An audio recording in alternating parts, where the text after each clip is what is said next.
El romanticismo es un movimiento cultural que apareció en Alemania y Reino Unido a finales del siglo XVIII y se extendió por el resto de Europa a principios del XIX. Al principio fue un movimiento meramente literario, pero con el auge que éste tuvo, se extendió a ámbitos como la pintura y la música. Al igual que el resto de géneros, la poesía romántica, que es el tema de que vamos a estar charlando esta tarde, abarca la primera mitad del siglo XIX, especialmente durante el año de 1835 al año de 1850. Y gracias a las tensiones políticas que se experimentaban en España durante estos años, el romanticismo se dio a conocer en el país tardíamente. Y es un movimiento un tanto fugaz, puesto que duró muy poco considerado con el resto de los movimientos literarios. Y este surge como respuesta a la crisis en que habían entrado los ideales de la Ilustración. El romanticismo se presenta en momentos que van cambiando de carácter. Y de cierta forma el romanticismo llega a España a darles a los eruditas la libertad de expresar sus más íntimos sentimientos y brindarles la oportunidad de experimentar con varios estilos de la redacción literaria que normalmente no tenían durante el movimiento de la Ilustración y el neoclasicismo. En España suelen distinguirse tres fases del movimiento del romanticismo. Para empezar, iniciamos con el prerromanticismo, que dura hasta el año de 1833 y que muestra un carácter conservador. Después tenemos el apogeo del romanticismo en sí, que dura entre los años de 1833 al 1843 y que tiene y muestra un carácter muy liberal. Y finalmente tenemos el postromanticismo, que inicia a partir del año de 1843 y que es un periodo conservador y también muy intimista. A pesar de la brevedad de este movimiento literario, el romanticismo tiene una gran influencia sobre la literatura española, que vemos reflejado hasta la literatura moderna de esos tiempos. Los temas más frecuentes que se utilizaban en la poesía romántica son, por ejemplo, el amor apasionado, ¿no? Ese amor desatado, pero completamente imposible, y que conduce siempre a un destino trágico, ¿no? Por ejemplo, como la muerte. Y hablando de la muerte, este es también un tema que se convierte en la única vía escapatoria de los personajes ante la realidad, ¿no? La muerte, más que una redención religiosa o eclesiástica o espiritual, es meramente la libertad o la liberación del alma. Am, Puesto que los personajes quieren acabar, ¿no? Con toda esa problemática y esa convulatura de lo que les rodea y no piensan tanto en subir al cielo, ¿no? Sino en liberarse de esas situaciones en las que se encuentran durante el transcurso de la historia. También el tema de la sociedad y la política son temas muy, muy importantes durante la poesía romántica, puesto que son los temas que son más utilizados. Am, de este modo y a través de la literatura se pueden expresar temas que mostraban esas ganas de libertad, ¿no? Ante las normas impuestas por la sociedad. Y este tema fue el que creó a personajes como los piratas, bandidos, etcétera, que son personajes que son muy controversiales dentro de la cultura española en esos tiempos y que van completamente en contra de la sociedad y de la situación política del país. En cuanto al estilo, también se produce una renovación, ¿no? En distintos niveles.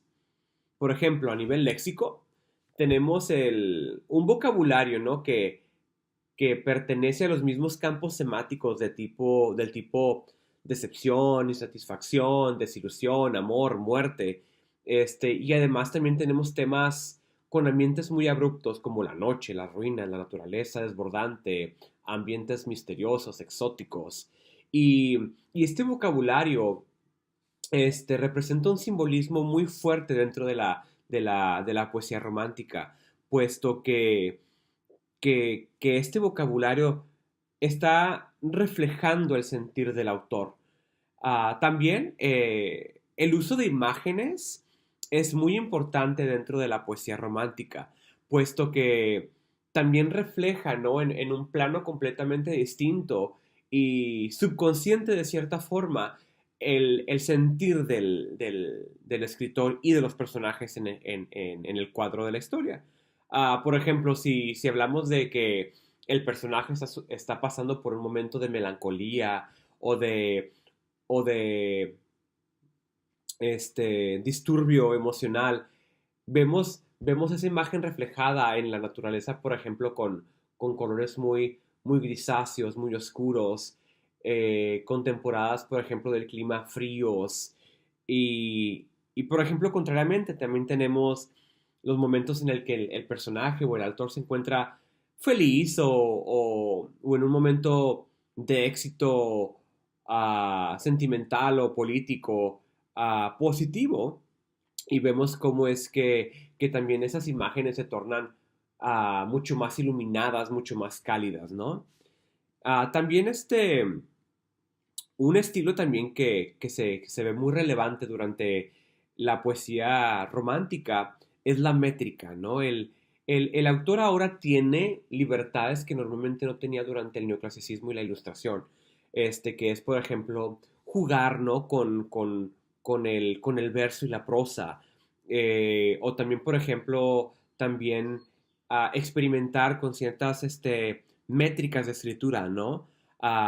Por ejemplo, las estrofas o la escritura de la poesía romántica se reflejan mucho, por ejemplo, con los octosílabos o con las rimas en pares y sueltos los impares con rimas asonantes. Por ejemplo, este movimiento le brinda al escritor libertades de experimentación que normalmente que normalmente no tenía durante el neoclasicismo y la ilustración, ¿no? Y ahora tienen esa oportunidad de jugar y de evolucionar su escritura. También la poesía romántica tiene dos tendencias muy definidas dentro de este movimiento, que es la poesía intimista y la poesía narrativa.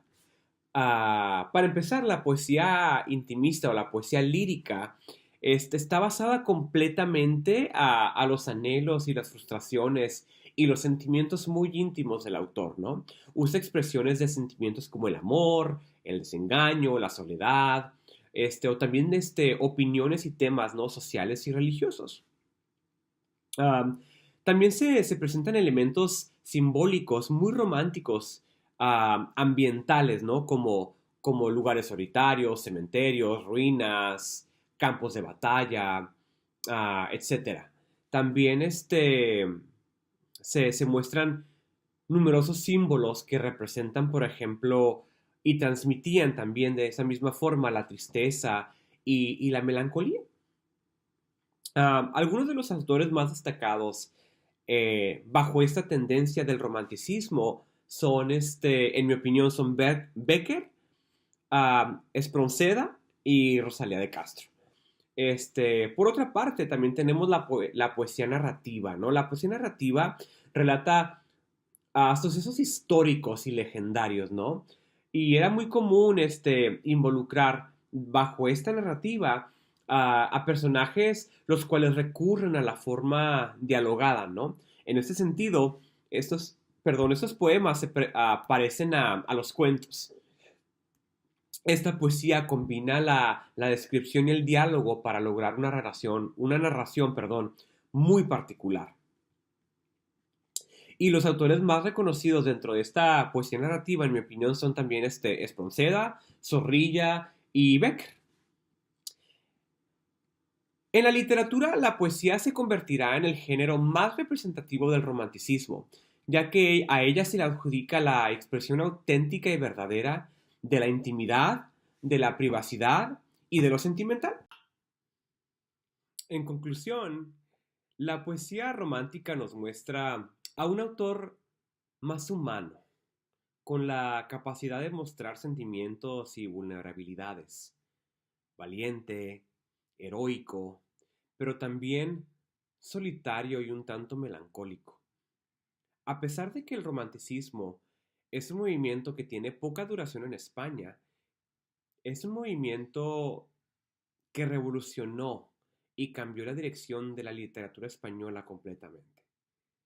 Que tengan muy buena tarde.